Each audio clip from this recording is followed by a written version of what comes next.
welcome to all my dear students.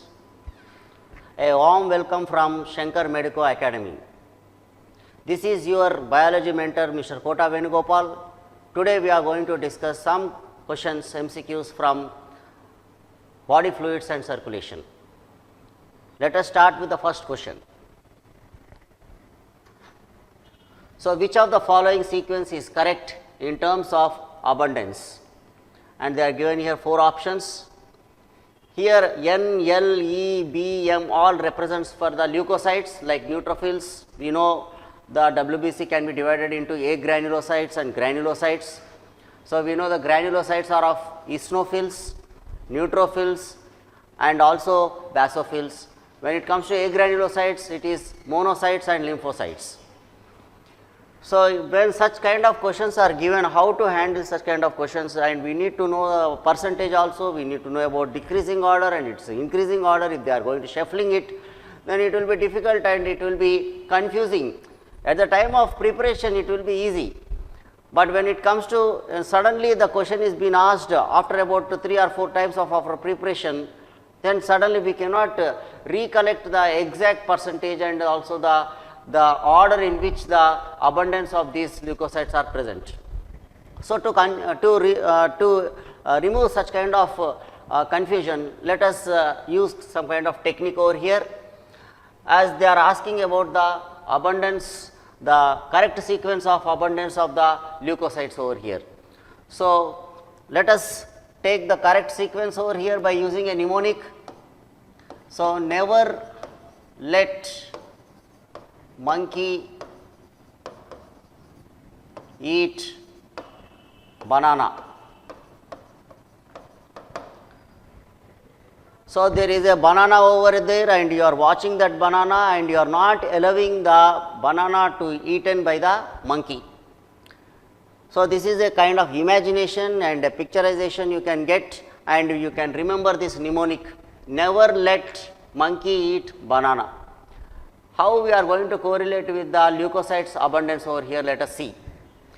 When it is never let over here, never means neutrophils, and neutrophils percentage is 60 to 65%. It is the highest leukocyte count which is found. Next comes the lymphocytes. The lymphocytes are going to be second highest, comprising of total leukocyte count of 20 to 25%, and monkey over here represents the monocytes. The monocytes percentage is around 68%. Eosinophils is 2 to 3%, and basophils is 0.5 to 1%. As we can see, the basophils are the lowest percentage of total leukocyte count, as compared to the neutrophils are going to be the highest over here, and second highest is lymphocytes, and third in the sequence of abundance is monocytes. The fourth one is the eosinophils.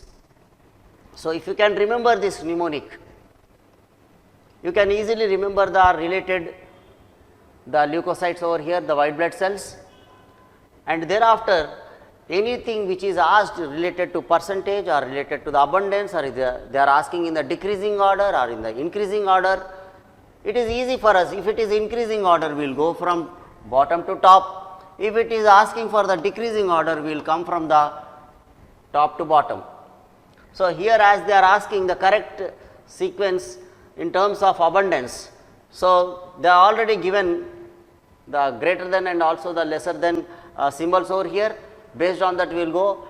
So, as never and also banana, that is basophils, let us see neutrophils and basophils. Here we do not find basophils, so this option won't be applicable over here. Okay, neutrophils, and we have eosinophils over here, therefore, this option also is not going to applicable over here. And there is a 2 options which is starting with the neutrophils and also ending with the basophils. Let us see whether it is matching with the our mnemonic or not. So, never let monkey eat banana. So, this option goes correct for us.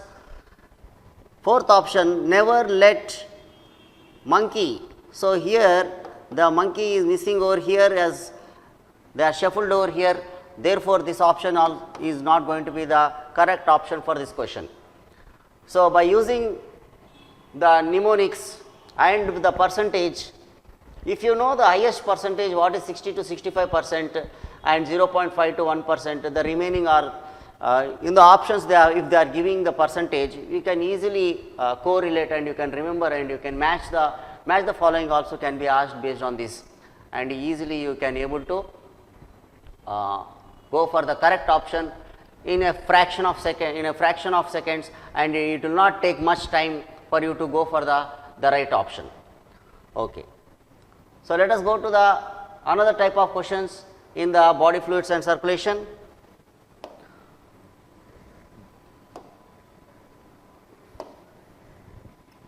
Let us see this question. So, what is the question is been asked over here is HDN condition arises when A. So, they are asking HDN condition. What do you mean by HDN? So, let us see what is this HDN. See, this HDN represents hemolytic disease of the newborn baby. Hemolytic, hemo means it here the hemoglobin is present in RBC. So, it is RBC cells, and lytic means the destruction of the RBC cells. So, there is a destruction of RBC cells which is going to be seen in the newborn baby. So, this correlates with our erythroblastosis fetalis. Erythroblastosis fetalis. Now, again erythro means RBC and blastosis means the destruction of RBC in the fetal stage. So, this is what is called as HDN. Now, the question is been asking, what is the question they are asking? HDN condition arises when? That means they are asking when does the condition of erythroblastosis fetalis will take place from the given options. So, RH positive female carrying the RH negative in the first time or the second time, and also they are giving another option RH negative female carrying the fetus of RH positive blood group, and it is first time or in the second time this condition is going to arise. Let us see and let us understand this mechanism very clearly.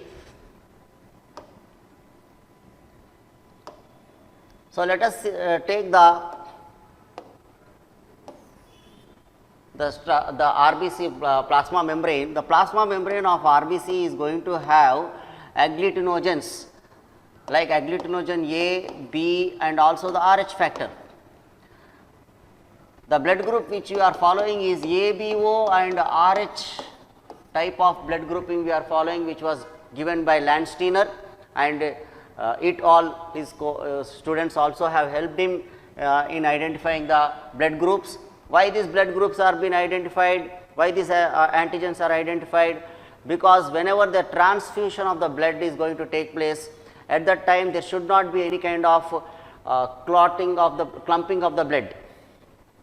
So, mismatching of the blood group can lead to the clumping of the blood, which can lead to the death of the person. So, therefore, the compatibility of the blood groups are going to be identified based on the ABO and RH factor. So, let us see, on a RBC we are going to have three types of antigens. So, all the types are going to be, these antigens are going to produce the different types of antibodies. Now, for example, you can ask me a question, sir, actually antigens are the one which are going to trigger the immunity, and sensitize it and produce antibodies. Already antigens are present over the RBC. Why not it is not going to sensitize the immune system and produce the subsequent antibody, and it can lead to the antigen and antibody reaction. It can take place. For example, A is an antigen and small a is the antibody over here, there will be a clumping will take place. This leads to clumping. But this does not happen in our blood group, because the antigens which are present over the surface of the RBC, cell membrane of the RBC, are going to be tolerated by our immune system. This is the one of the unique thing. The antigens which are present over the RBC are going to be tolerated by our immune system, because of which there will not be any production of the subsequent antibodies, and it does not lead to the clumping of the blood. Okay. Now, let us see what exactly happens in the this Rh compatibility. Whenever a individual is going to have the Rh factor, it is considered as a Rh positive blood. If on the RBC the Rh factor is absent, then it is considered as an Rh negative. If the Rh, for example, I represent over here as R, so here it is R, I am representing Rh positive, and this R is antigen is absent over here in the RBC, then it is representing as Rh negative. Now, let us see what happens. See, for example, a Rh positive blood group is transfusing the blood to the Rh negative. Now, Rh negative means there is no antigen related to the Rh is absent in case of the person who is carrying the blood group of Rh negative. Now, Rh positive means he is having the antigen related to the rhesus factor. Now, Rh is rhesus factor over here. Now, when you are transfusing the blood from Rh positive to the Rh negative, subsequently what happens, the immune system of the blood group of Rh negative is going to develop the antibodies. It is going to develop the antibodies for Rh factor. It is going to develop the antibodies for Rh factor. So, thereby what we can say that when a Rh negative has not received the blood from any time in its lifetime with Rh positive, for the first time we can give with the Rh positive. At that time what happens? The Rh negative blood group will develop the antibodies for Rh factor. Okay. Now, when you are going to give the same Rh positive for the Rh negative, this is for the first time, and you are going to give for the second time. Here what happens? Already immune system understands the antigen. Now, antigen of Rh has entered the body, and immune system will immediately, it is going to trigger, and it starts producing in a large number the antibodies against the Rh factor, and thereby what happens, there will be Rh antibody has been produced over here, and it leads to the antigen and antibody reaction, and that leads to the clumping. So, Rh compatibility is very, very essential. So, what we can say that a Rh positive can give to the Rh negative for the first time, it is safe, but when the same Rh positive is giving to the Rh negative for the second time, it is fatal. The person, the Rh negative blood group person will mobilize more and more anti-Rh antibodies, which will kill the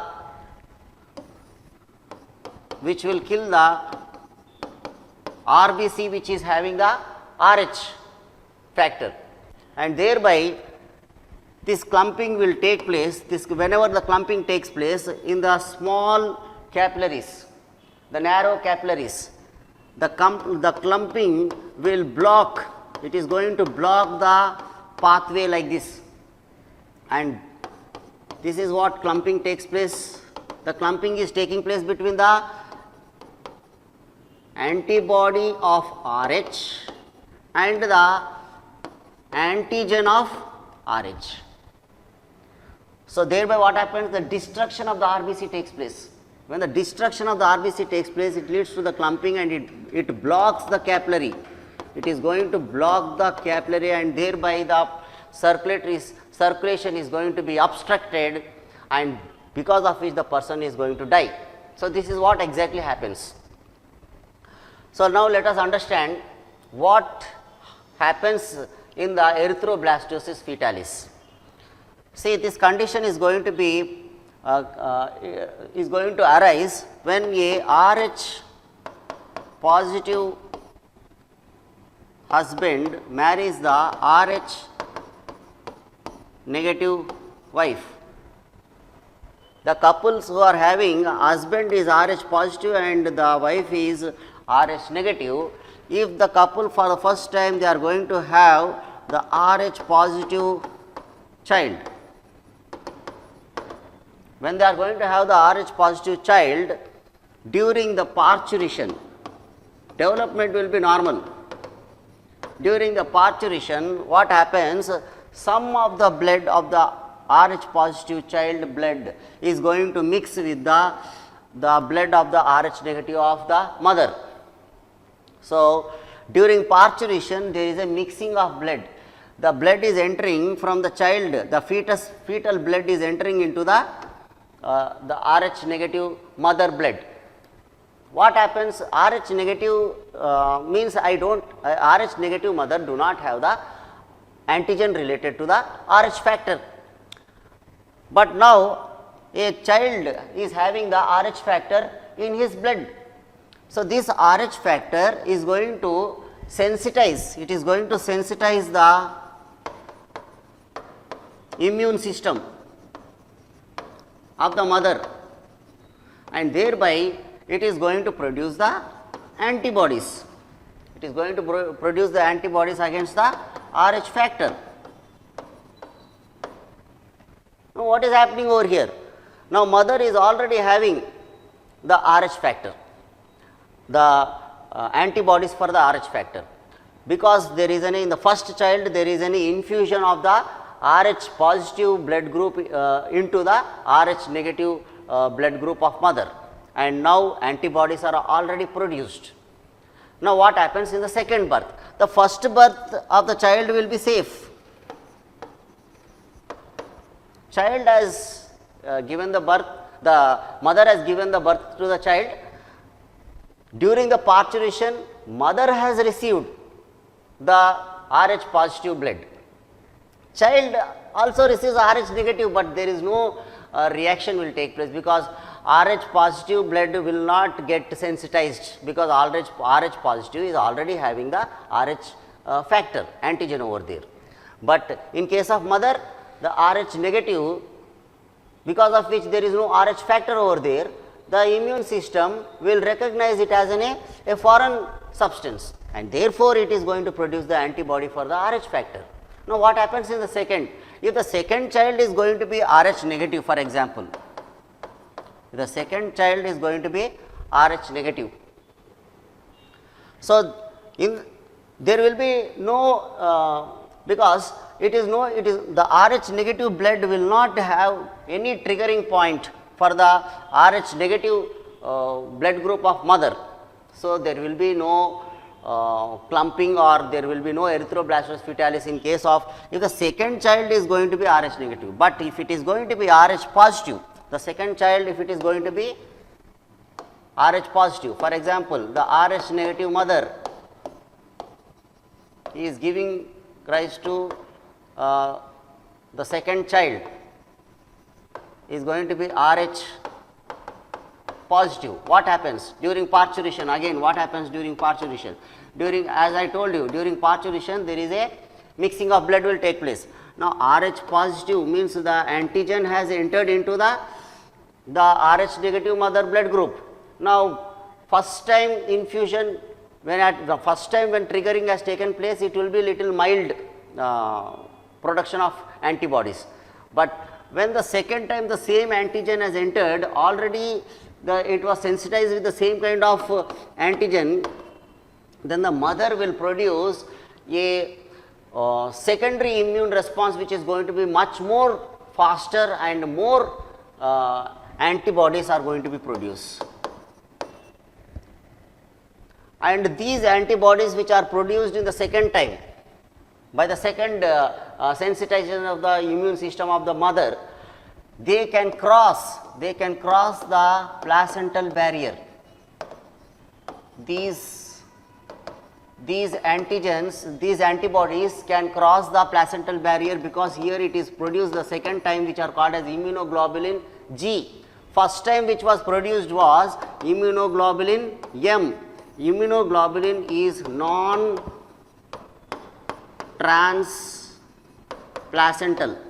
It cannot cross the placental barrier. But whereas second time sensitization of the mother with the Rh antigen will produce the immunoglobulin G. This is the antibody, the type of antibody which is produced is immunoglobulin G, which is going to be placental. It is transplacental. Transplacental means it can cross the placental barrier, and thereby what happens, the antibodies which are produced will enter into the second child fetus, and it destroys. Now what happens, the child is having Rh factor, and anti-Rh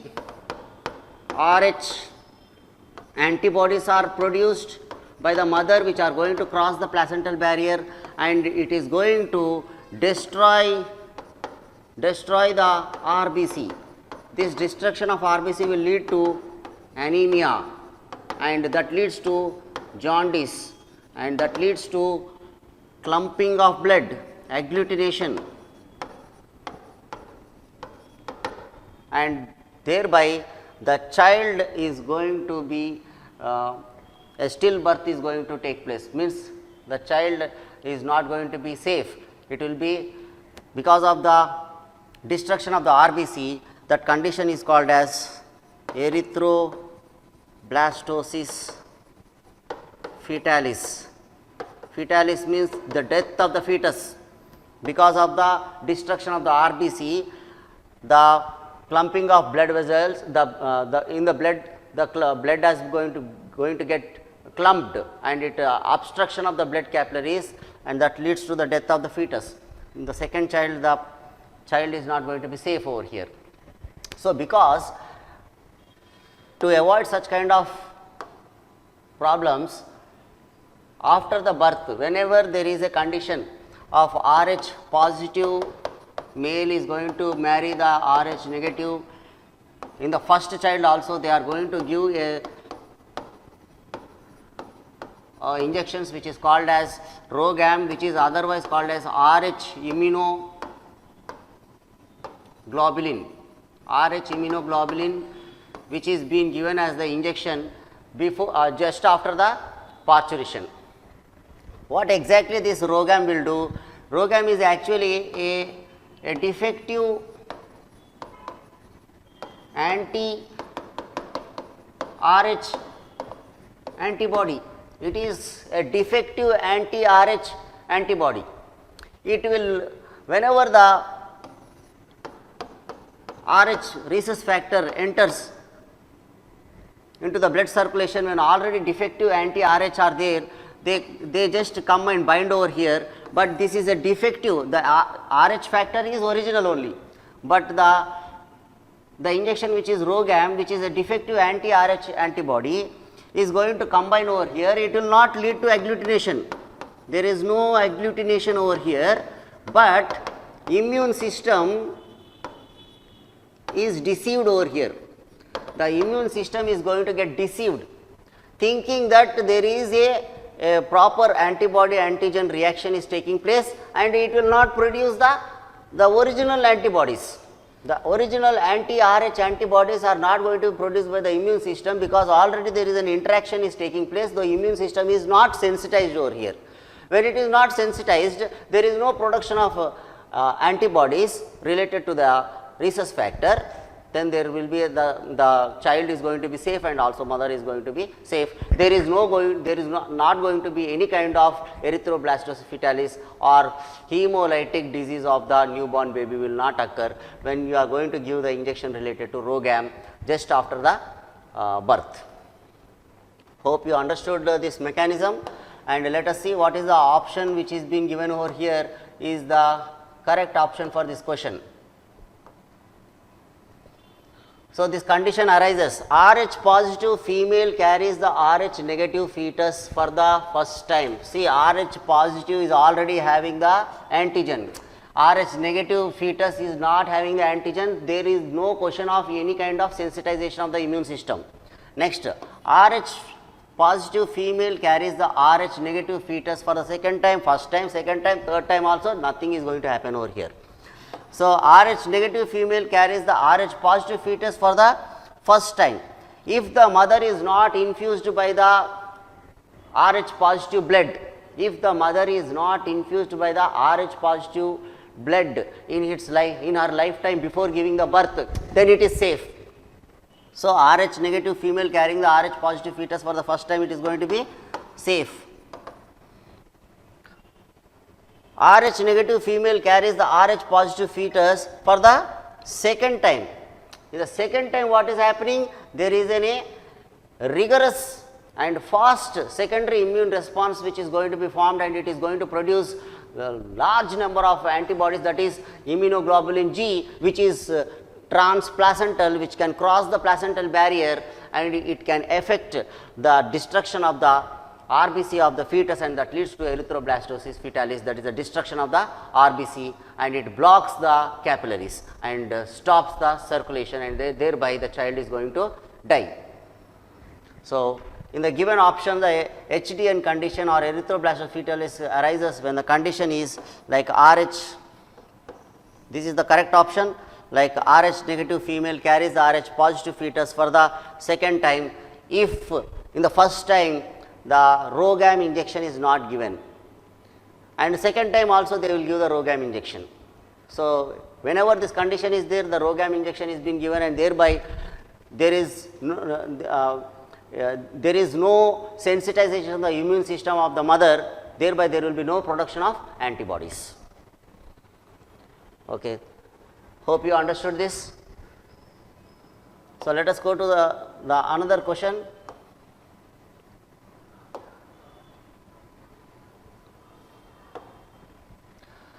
The end of T wave marks the end of systole.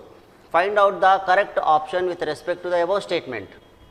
The end of T wave marks the end of systole.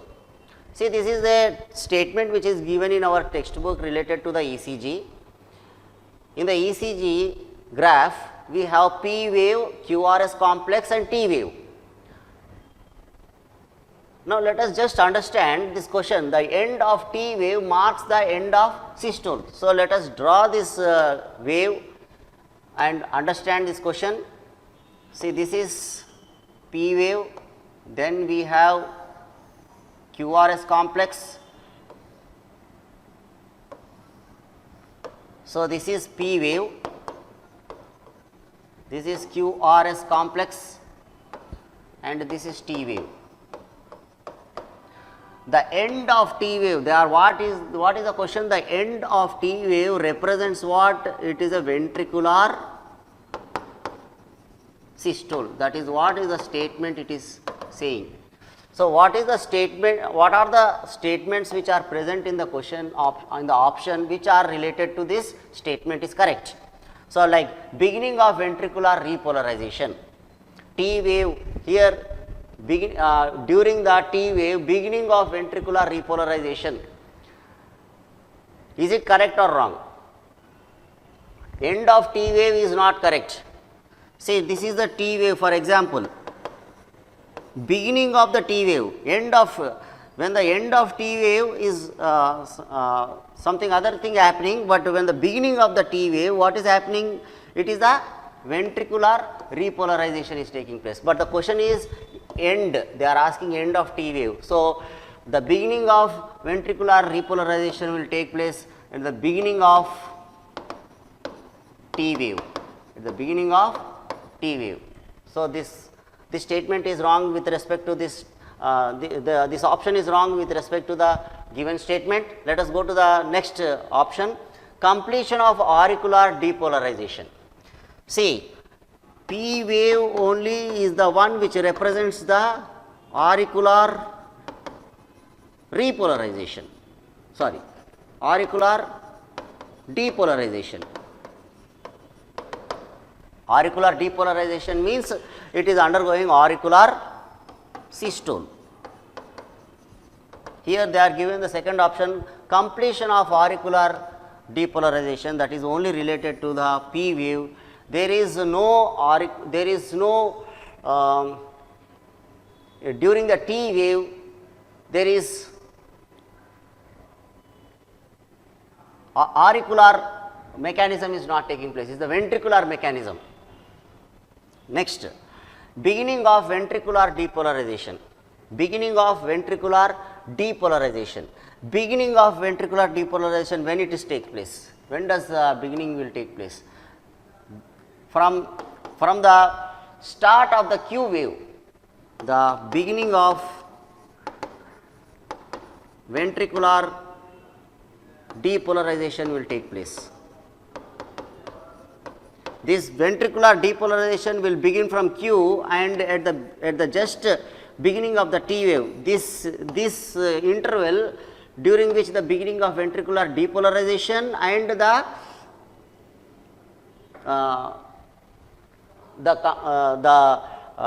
depolarization is going to be end at the beginning of the T wave.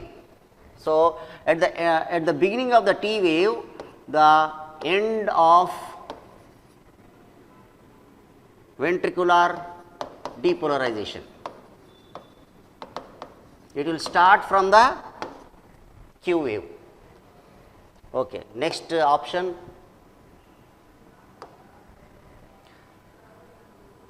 so this option also will not match over here. Now, let us see completion of the ventricular repolarization, completion of the ventricular repolarization. Let us understand this with the wave. So, what is that?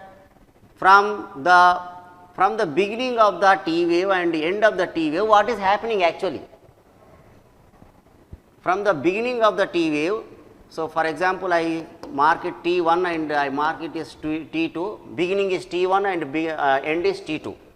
From T1 to T2, the process of repolarization, the ventricular repolarization is taking place. The ventricular repolarization, that means, see, this is the ventricles, and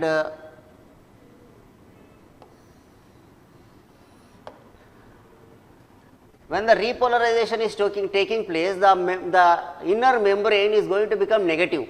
When the depolarization is going to take place, the inner membrane is going to become, the cardiac muscles membrane is going to become positive. So, there are positive charges which are going to be present near the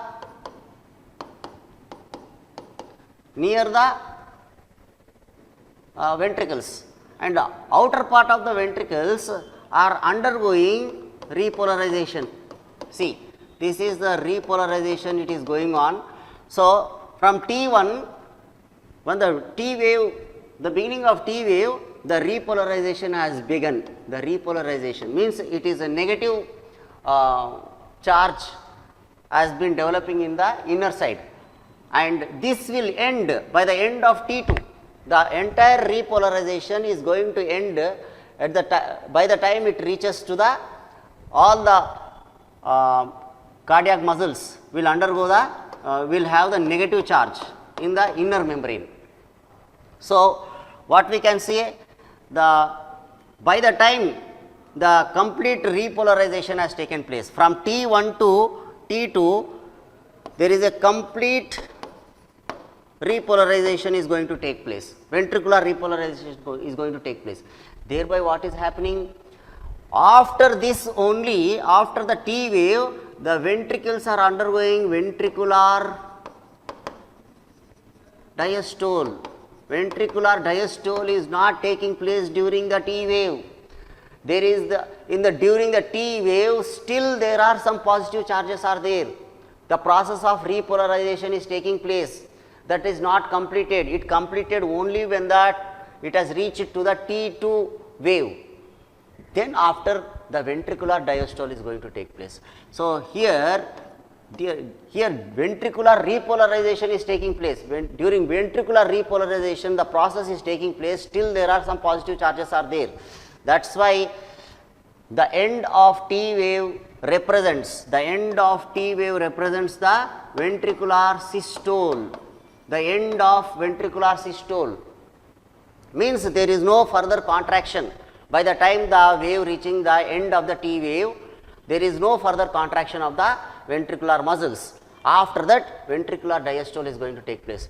Here, this point you have to make it clear, after the end of the T wave only the ventricular diastole is going to take place. So, by understanding this concept over here,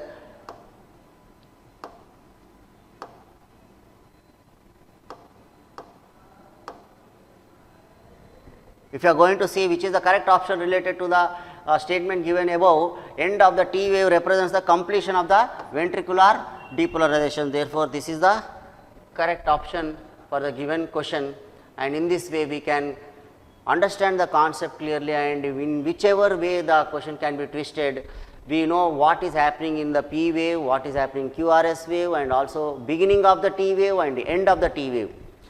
I have taken only one aspect over here, that is about T wave only I have taken. So, during T wave what is happening? There is a ventricular repolarization happening. Whether the systole has completed, when it reaches to the end of the T wave, the ventricular systole also, there is an end of ventricular systole also. After the end of the T wave only the ventricular diastole will take place. This is the point you have to remember. Okay. It gives a great pleasure to interact with you with some of the concepts like this, and I will be coming with a new and learning videos, and also you can also go through them.